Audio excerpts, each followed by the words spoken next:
If I was creating a cloud-based service and I wanted companies to move their workloads into that cloud-based service, I would probably want to create a path whereby they could migrate whatever it is they're doing, like virtual machines, into my environment. Fortunately, Microsoft, much smarter than I am, also thought of this.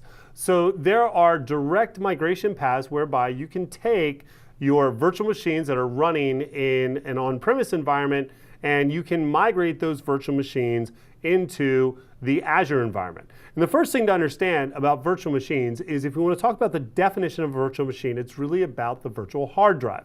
And there are a couple of rules with the virtual hard drive that you need to understand if you're going to migrate from an on-premise environment into an Azure environment. First of all, Azure runs on Hyper-V, which means because it runs on Hyper-V, it's going to use VHD files. Now, there's two formats in Hyper-V. There's VHD and VHDX.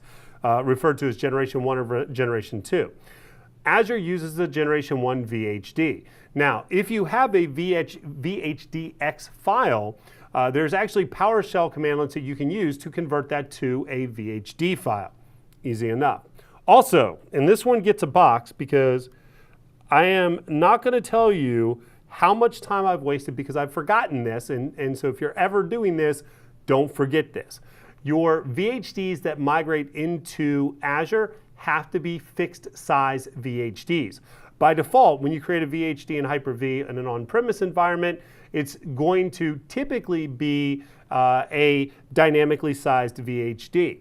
Right? You don't want that. Can't have that. Very bad things happen. And again, as with switching from VHDX to VHD, there's tools that you can use to go from a dynamically sized to a fixed size VHD as well. So that's cool. And by the way, also if you've got other Hyper-V, or not Hyper-V, other virtualization tools like, well, some competitors of Hyper-V, there are tools out there that will take a virtual hard drive from one of those formats and convert it into VHD as well. All right, obviously it's not going to be directly as part of PowerShell, but it is there. All right, now once you have the VHD ready, and there's some other things you need to do. For example, you'll typically want to run sysprep on it if you're going to use it for multiple images. If it's a Linux-based VHD, then you need to run some preparation on that, and there are detailed instructions available through MSDN and through the Azure environment for doing that. All right, but then once you've got the VHD, you're going to use Windows PowerShell or a third-party tool to move the VHD files up to a storage account. Right? And then it's going to be ready essentially as an image to use to create your virtual machines.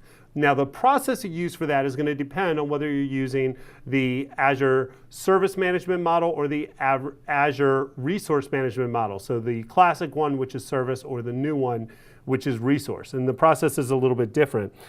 You can create the virtual machines in Azure. You can actually do that through the portal if you're using the Service Management Model. You have to use PowerShell or the client tools, the cross-platform client tools, if you're doing that in the resource management model. In both cases, though, it's still a very straightforward process to create the virtual machine once you have the virtual hard drive loaded into Azure.